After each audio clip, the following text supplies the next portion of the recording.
Call the committee of the whole to order. Let the record reflect that it is Tuesday, December 21st, 2021. The village clock has it at 6:05 p.m. Before we get fully underway here, I'd like to ask for a motion to approve Trustee Mueller's request to participate in the meeting by electronic means pursuant to Section 30.28 of the Village Code. Is there such a motion? I'll make that motion. I'll second it. Thank you, Trustee Mahoney. Thank you, Trustee Brady. Madam Clerk, would you please call the roll? Trustee Brady. Yes. Trustee Brennan. Yes. Trustee Galante. Yes. Trustee Mahoney. Yes. Trustee Mueller. Yes. Trustee I Sullivan. don't think he Yes. can vote on his own motion. Very good. That motion will carry. So is that he can't vote on that? Yeah, I think he should be marked down as abstaining on Will that. do. He's not part of the meeting yet. Okay. Now So he noted. is. Okay. Now you're in, Mike. Motion's been approved. Very good. Thank you. Motion carries. All right, moving on to item number 2. Consider approval of the minutes of the committee of the whole meeting held on December 7th, 2021. Is there such a motion? I'll make that motion. Thank you, Trustee Mahoney. Is there a second? I'll second. Thank you, Trustee Sullivan. Madam Clerk, would you please call the roll? Roll call for item number 2, Trustee Brady. Yes. Trustee Brennan. Yes. Trustee Galante. Yes. Trustee Mahoney. Yes. Trustee Mueller. Yes. Trustee Sullivan. Yes. Very good. That motion carries. Item number 3, receive audit presentation from Sikich LLP. Brad, go ahead. Thank you. With us tonight is Anthony Cervini with Sikich LLC, who's been our auditor for the past several years. And as required under state statutes, we'll make a short summary presentation of our fiscal year 21 audit report. Thank you, Brad. Good evening. On behalf of Sikich, I'd just like to take a moment and thank the board for the opportunity to be here, present the results of our audit of the village as of and for your fiscal year ended April 30th, 2021. Resulting from our audit, we've issued a total of 12 reports: the village's comprehensive annual financial report or annual comprehensive financial report, 6 TIF examination reports over the village's various tax increment financing districts, our auditor's communication with those charged with governance, the management letter required in compliance with Illinois compiled statutes, as well as the comptroller report, the IMRF allocation report, as well as your other post-employment benefit allocation report. Pleased to present that we've issued unmodified opinions on the village's basic financial statements, as well as what we call in relation to coverage on your combining and individual fund financial statements and schedules. The unmodified opinion is the highest level of assurance we can provide as auditors. It means the financials, in our opinion, are fairly presented in accordance with generally accepted accounting principles.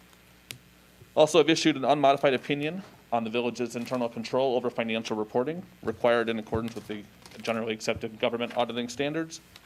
Unmodified opinions on your TIF compliance examinations. And then finally, unmodified opinions on the village's allocations related to the Illinois Municipal Retirement Fund, as well as your other post-employment benefit plan. So unmodified opinions across the board there. I do want to commend you for that. Within the audit report itself, within the comprehensive annual financial report, encourage readers of the report to look at the letter of transmittal. This can be found on pages Roman numeral 1 through 30, as well as the management's discussion and analysis on pages MD&A 1 through 14. Letter of transmittal includes a subjective discussion of things that have occurred during the course of the year at the village, as well as taking a look at things that are coming down the pike. Management's discussion and analysis, if you look at nothing else in the report, serves as the executive summary, includes excerpted information from both the 2021 financials, 2020 financials. Most valuable, in my opinion, there is management's explanations for why those figures have changed from one year to the next. Overall, from an operations standpoint, the village's net position increased $12.6 million for your governmental activities. These are your taxpayer-supported funds, your general fund, TIF funds, capital improvements fund. And it had a $538,000 increase for your business-type activities. That was made up of about $1 million increase for your water sewer fund, offset by fiscal 21 loss in your commuter parking fund, about $469,000. Your fund balance in your general fund, your main operating fund for the village, increased about $3.5 million. Your capital improvements fund also saw a $6.5 million increase, primarily driven by the timing of the debt issuance and the related capital projects there. From a pension funding standpoint, for the Illinois Municipal Retirement Fund, as of December 31st, 2020, which is the most recent information available from IMRF, Village was at 91.8% funded, about a 6% increase in your funded status.